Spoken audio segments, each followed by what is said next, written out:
Hey there, y'all. Welcome back to another episode of True North Sports Talk Podcast. As you could tell, Peter Barclay here, and we are recording this that it will air on Wednesday, May 27th. To my left, as usual, we have the Blue Jays game going on right now. We've had some troubling news out of that game as Jays fans already. We'll get to that later on in the show. We have a packed episode for you. I apologize for last week. We had a week off in our episodes. That was not something that I expected. And so, yeah, we've got a packed show for you today. We're going to talk about where we're at with the NHL playoffs. We're going to talk about where we're at with the NBA playoffs, as both of those leagues are now in the conference finals. So that's one step before either the Larry O'Brien finals or the Stanley Cup finals. And so, yeah, we're at very critical stages. We're going to talk about and give updates on Blue Jays injuries. And then our final segment will be a much more somber time during the show, as we will be talking about and remembering a young man who I watched become an icon in the world of NASCAR, and that is the tragic passing this past week. And we've talked about this on our shorts all week, so you will know kind of what I'm going to here, but the passing of Kyle Busch. So, we built this episode around what you guys are hopefully interested in, what you're looking for. We have the conference finals dramas, injury timelines, things that could make or break seasons, and we're going to have heartfelt tribute to a legend. And so, yeah, let's just dive right in to the NHL playoffs to start here. And so the 2026 playoffs, they are, for the most part, unless it was the early Colorado-Carolina series, pretty much delivering what you would hope for. The defending Stanley Cup champions missed the playoffs this year for the first time in probably 6 years. And so we are assured of one thing. We will have a new Stanley Cup champion this year. We're now at the conference finals, as we mentioned. In the East, you have Montreal, who are 7-game series battle-tested. You have the Carolina Hurricanes that went 8-0 to get here. In Game 1 of that series, we'll get to that in a little bit, but Montreal kind of had the momentum coming off another Game 7 and handed Carolina finally their first loss, and it was a 6-2 margin in that one. Carolina answered in Game 2. It was what you would more expect from this series. It was a much tighter game. We just had a home run given up by the Blue Jays here. And so that game went to overtime with a 3-2 victory for Carolina on a goal from Nick Ehlers. This matchup is pretty fascinating. Montreal was the 3rd seed in the Atlantic Division. They've been a bit of what you might call a Cinderella story throughout all of this. They knocked out Tampa Bay in 7. They beat a strong Buffalo team, which was the other side of the Cinderella story in the playoffs this year.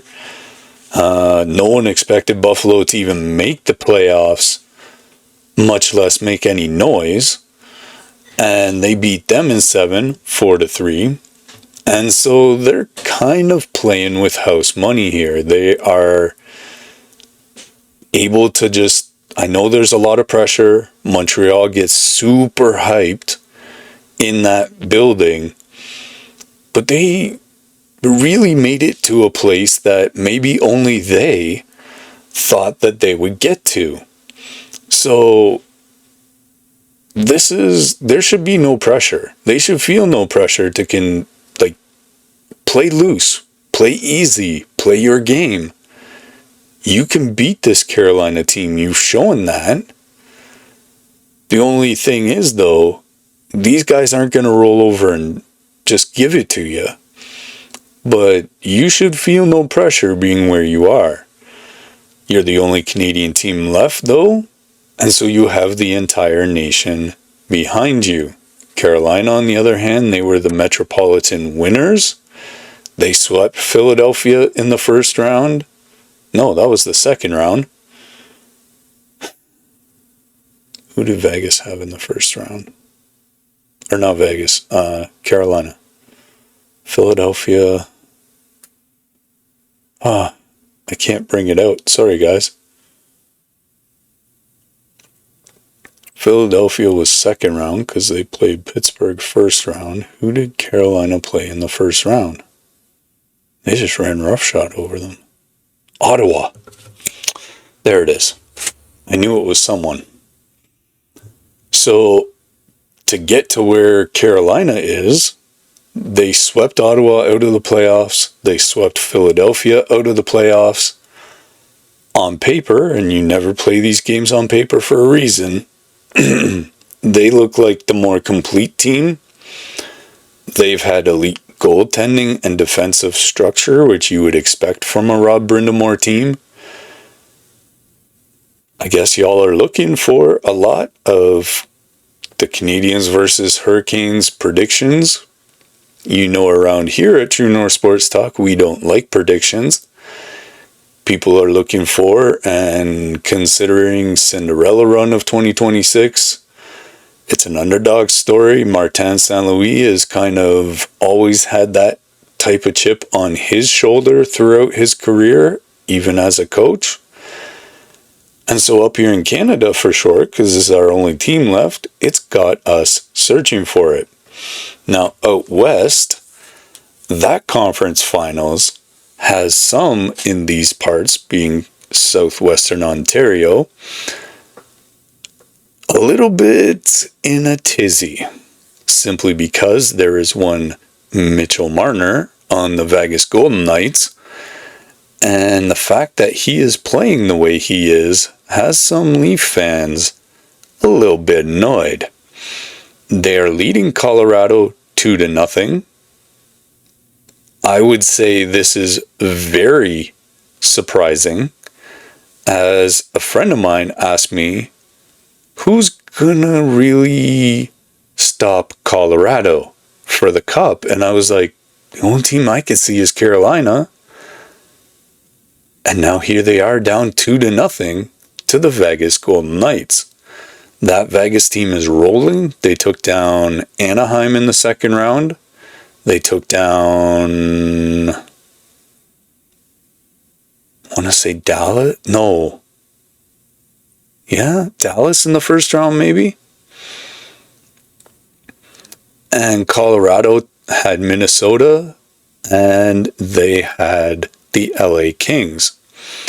So this feels like it is a very much heavyweight clash. You have two teams that both have Stanley Cup pedigree, both as an organization and with the players on the ice. Vegas's goaltending and speed have been basically the difference so far. So what are the fans looking for on this is that can Montreal pull off another upset and reach the finals?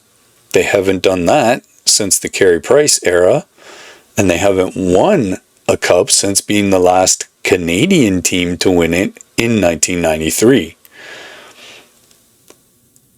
So, will we see Canada in the finals? Toronto missed the playoffs this year. Edmonton bowed out to Anaheim. Ottawa bowed out to Carolina. So there's just going to be Montreal potentially left. Colorado's star power versus Vegas's experience. some of those stars on Colorado, like a Kadri, Makar, even though he's been out, you got McKinnon. Those guys all won a cup a couple years ago, and then Vegas either the year before or the year after. And so, no matter how this turns out, this Stanley Cup final is shaping up for a massive early June in the NHL. These series are all best of 7. They are all extremely intense. Every shift matters both to the fans and to the playoffs. So, we ask you, what are your thoughts on who is going to be in the Stanley Cup Finals? Jump in the chat, leave a comment, let us know. What do you think? Do you think Montreal is able to make it to the Stanley Cup Final? Is Carolina unstoppable? Does Vegas have what it takes to run the table to the cup? Or is Colorado about to start an epic comeback? Let us know what you guys think. Hit us up in the comments, and we will respond if we receive anything that way. All right, so now what?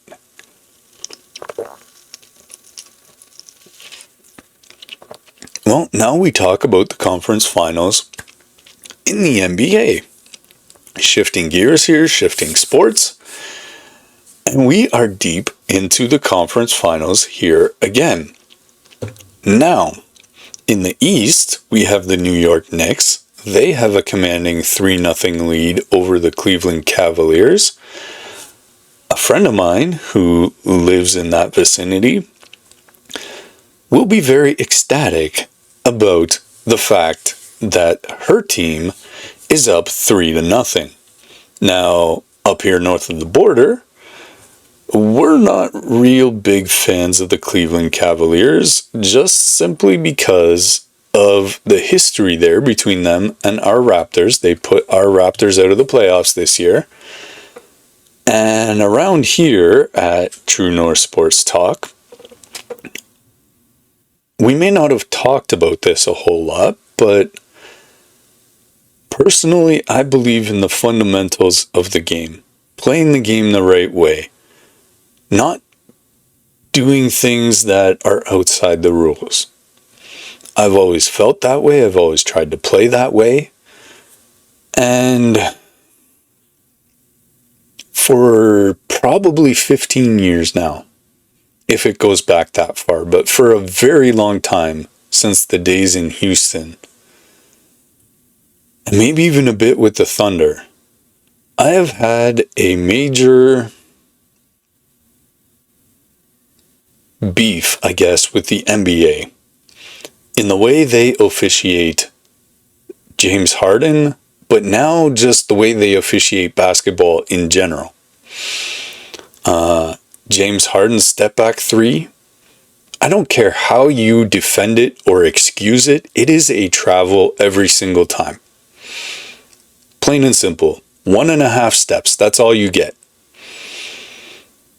There is way too much traveling in the NBA. There is way too much palming. And I remember the days when those things were calls. You look at the footwork of Michael Jordan and Kobe Bryant, and like you go back to Dominique Wilkins and Clyde Drexler and Charles Barkley. Their footwork is exquisite, but they don't travel and break the rules. Their fundamentals are sound, but you just don't see that in today's game. You have Giannis and LeBron picking up the ball at half court and jogging to the bucket and getting fouls. Like, it just horrible for the game of basketball. So to see James Harden on the brink of elimination, to me, and I try my best not to be biased on this show, but in this particular case, it's good they're down 3-0. The series ain't over. The New York Knicks have a lot to do, because the fourth game, the closeout game, doesn't matter what sport you're in, is the hardest game to win. They're one win away from their first finals, and I remember this finals because they played the San Antonio Spurs. That was back in 1999. That was Tim Duncan's first championship, I believe. New York's balance at this point, their transition game, their defensive intensity has been unstoppable. They have guys who have been there before, thinking of, even though he hasn't played all the games, but OG Anunoby, you got Brunson, you have Karl Anthony Towns. You have guys on that team that have been through this and done that. They're on a 10-game playoff winning streak at this point in time.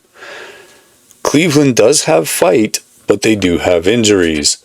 The Knicks' depth is showing, and Game 4 for the Knicks is going to be critical. Can the Cavs force a Game 5 back in New York? Only time will tell. Out there in the West, we are getting the fight that we expected to get. You have the Oklahoma City Thunder taking on the San Antonio Spurs. We all know which way the whistle leans in that series. And again, I was happy they got the championship last year. But it's time for the whistle to get a little more even against that team. OKC's bench basically held them in it in Game 3. The bench had 76 points. That's pretty unbelievable for most teams. Jared McCann had a big night, and Shai Gilgeous-Alexander and company are pushing for another finals trip. But the San Antonio Spurs are not going to go quietly behind Wembanyama. The Spurs are young, they're scrappy. I almost expect this to be a 7-game series. Some of the hot topics right now are people want to see the Knicks in the finals. They're looking at odds already for all you bettors out there. Looking at Brunson's playoff heroics, OKC's bench depth. For the bettors out there again, the Spurs upset chances. And the NBA is delivering once again star-driven basketball, and San Antonio has the Cinderella potential. Some would argue even the Knicks are a bit of a Cinderella story as well. So, once again, jump in the chat, jump in the comments, and let's see what you guys think, or who you guys think is going to be in the NBA Finals. Is it going to be Knicks Thunder? Is it going to be Cleveland, San Antonio, Cleveland Thunder, or the Knicks and San Antonio? Let us know what you think, and we will have that conversation. All right, so switching gears to yet another sport, and this is where we have some preliminary bad news, and we're going to give some updates. So the preliminary bad news is, if you remember near the top, I said we have a Blue Jays game going on right there. In, I believe, the 4th inning, the Blue Jays, well, was it 4th or the 5th? I believe it was the 4th inning. We had the Blue Jays see some discomfort from Dylan Cease. Jose Minestrone came out, John Schneider came out, he threw some warm-up pitches, said, yeah, I'm good to go, got through the batter, and came out of the game. So Mason Fluharty took over. He's been decent except for that home run he gave up since coming into the game. And give me a moment here. Let's see if I can get a score. Just came back from a commercial. And we're not getting anything just yet. So we've lost Dylan Cease already today. And we have a new pitcher for the game. It's Johan Ramirez pitching against us. And yeah, so the next one we had was an at-bat by Vladimir Guerrero Jr. He was hit by a pitch on the inside of the right elbow. Being a right-handed hitter, it came in like this. And he immediately walked into the dugout, walked down the tunnel into the back. So either he got hit in the nerve for the funny bone, or something is really wrong there. So one thing we know about Vladdy, I don't know if you remember this, but there was a time they literally tied him to the bench. So he's not coming out unless that is an extremely serious situation. So I've had the volume off on the game. I don't know if we've got any updates on either one of those players at this point. Hopefully it was just cramps for Dylan Cease, like in his calf or something, where it's from the travel or the working out or whatever, and he'll be okay for his next start. That's what we're hoping for. It did appear to be lower body, so it's not in his arm. Thank goodness for that. And no updates as yet on Vladdy. Right now they're trailing 4-1 in the bottom of the 7th. They've already won the series, having won the first 2 games. So yeah, we'd like to win all the games, but as Cito Gaston used to say, win every series. So they have done that so far here in this series. Hopefully they can make a late inning comeback here. We shall see. But speaking of those injuries that happened today, that is piling up on the fact that we found out this week when they did surgery on Jose Berríos' arm. They were exploring what happened with the stress fracture and what they thought were floaters in his elbow. And he ended up having Tommy John surgery. That was on May 20th. He is definitely out for the rest of this season. Maybe August, September next year. If the Blue Jays and Berríos are fortunate. That is a massive blow to a rotation that has already lost Cody Ponce for the year, who is already waiting for Max Scherzer and Shane Bieber to come back. And with what happened with Dylan Cease today, this Blue Jays rotation is in real dire straits. Depending on how the Dylan Cease thing turns out, Ross Atkins needs to get off his hands and get those fingers dancing and get some starting pitching help in here, because this is just when it rains it pours. I even named a short that this week because it just is unreal. Then we have Addison Barger. He had elbow inflammation after coming back from an ankle injury after a complete gas to home plate from right field. He's on the 10-day. He's going to resume hitting and throwing fairly soon.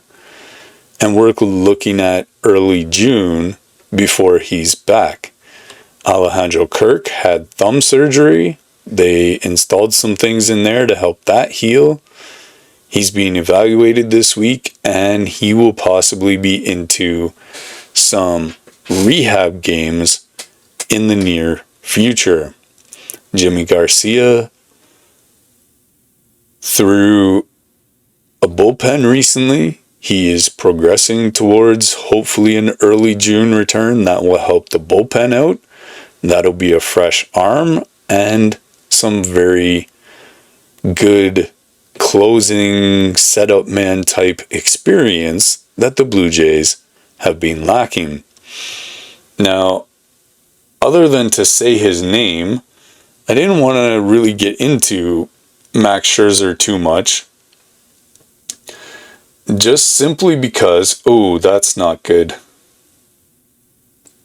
Valenzuela just slid into second and took a minute to get up, but he gave thumbs up to the dugout. So hopefully that's not another one.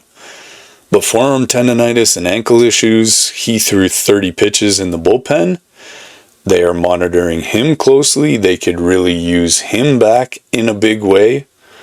They recently placed Joe Mantiply on the 15 with knee issues. So thankfully that's not an arm thing either. They had brought up Chase Lee to replace him. And Nathan Lucas with a hamstring vertigo thing going on. He's been mashing in his rehab from what we've heard. And so right now, we got anywhere between 10 and, say, 16 guys on the injured list. George Springer's not 100% as he is still recovering from his toe injury. Geez, I didn't even realize it, but he's batting right now. So yeah, the Blue Jays are in a real tough spot, but there are other teams out there dealing with similar things, so it's not an excuse. They still got to win the games. They still got to play the games with whoever's available. But this is just an unusual thing in Blue Jay land. So, what are the searches surrounding this? Well, people are looking at injury updates, obviously trying to find out information almost daily on these guys. Timelines for Berríos' Tommy John, Barger's return date. How in the world are we going to fix this rotation problem that we have right now? And despite this, though, the team is staying pretty competitive. They have Trey Savage, who returned recently. That was a shot in the arm. He's been showing promise. If he could play the Yankees every day and do what he did the other day, that would be great. Pinyango has been a real bright spot from the farm system. There's going to be some real serious questions about who gets sent down when guys like Lucas return. Is Davis Schneider the odd man out? What are they going to do with Miles Straw, who made a real heady base running play the other night in taking third on a bunt attempt that was a ball? And so yeah, there's some bright spots, but what moves do you guys think the front office should be making either at the deadline or before the deadline? Do they buy low on pitching, call up more of their youth? Jump into the chat, into the comment section. Again, let us know what you guys think. This injury run that they've been on has been tough. It's a long season. Shout out to the fans for sticking with the team at Skydome. This is what the True North support shows to the rest of the league. This is Canada's team, and we are on board, especially after how they had a late season run last year. We want to be there for when it happens again this year. All right, give me a moment before we start this next part.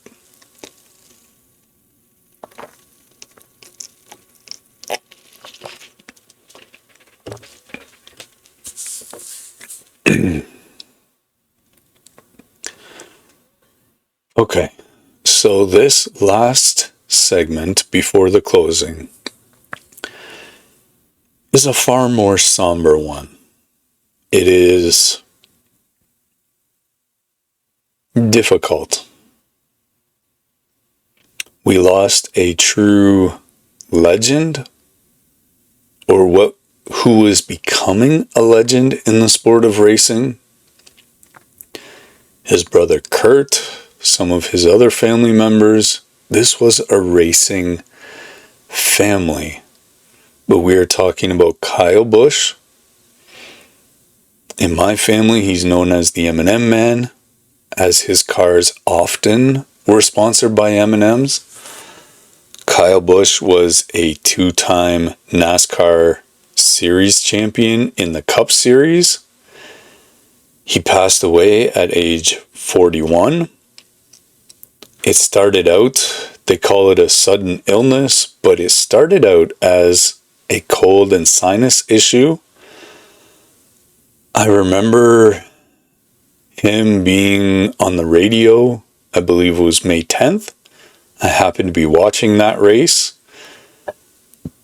And they mentioned on the broadcast that he had asked to make sure they had a shot ready for him because of the dehydration and things that were going on during the race in regard to his sinus issue. That cold and sinus turned into pneumonia. And while he was in the simulator, it was discovered that that pneumonia had progressed into sepsis. Now, we talked about what sepsis was on Saturday night's short. So if you would like to get maybe a fuller explanation, it is there. But basically, it is just your immune system being in hyperdrive, causing damage to your bodily organs and causing them to shut down. It tries to save you but kills you in the process. That's more or less what happens with sepsis. He leaves behind a legendary legacy. 63 Cup wins. In the Xfinity, which used to be the Busch series, so it's like the tier 2, he was dominant in that series as well. He also, believe it or not, found time to race in the truck series in NASCAR. He had a fiery personality.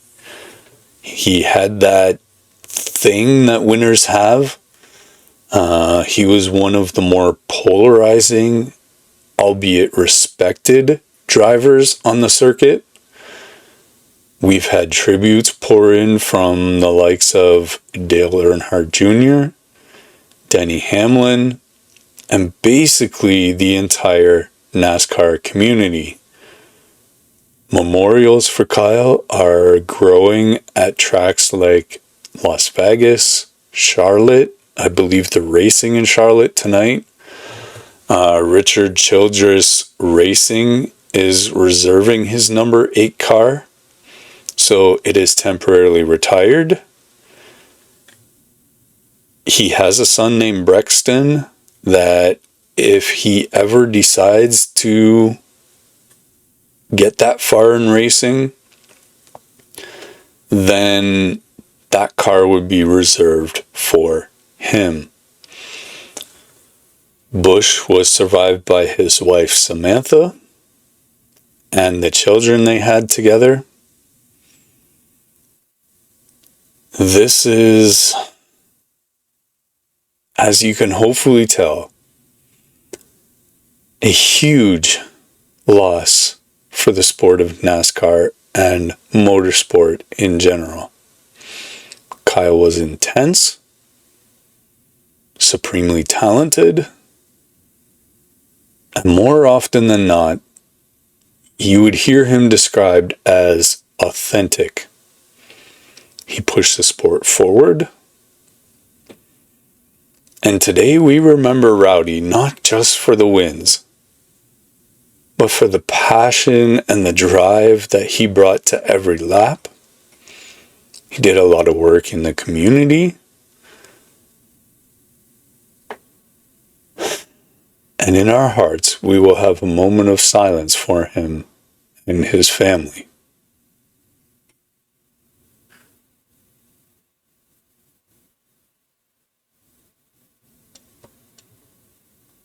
Now, I checked on this earlier, and as often happens in the face of tragedy, NASCAR will continue to race this weekend.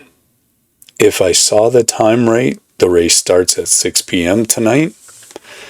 If I remember correctly, the Coca-Cola 600 usually is a night race.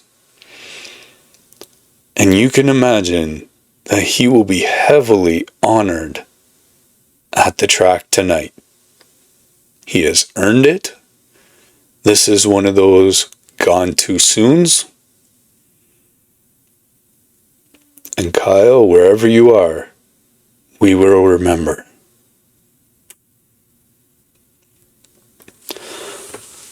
All right, deep breath. This wraps up our episode for today. Let's take one last check at the game.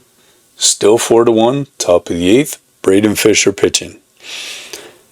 So, that's it for another episode of True North Sports Talk.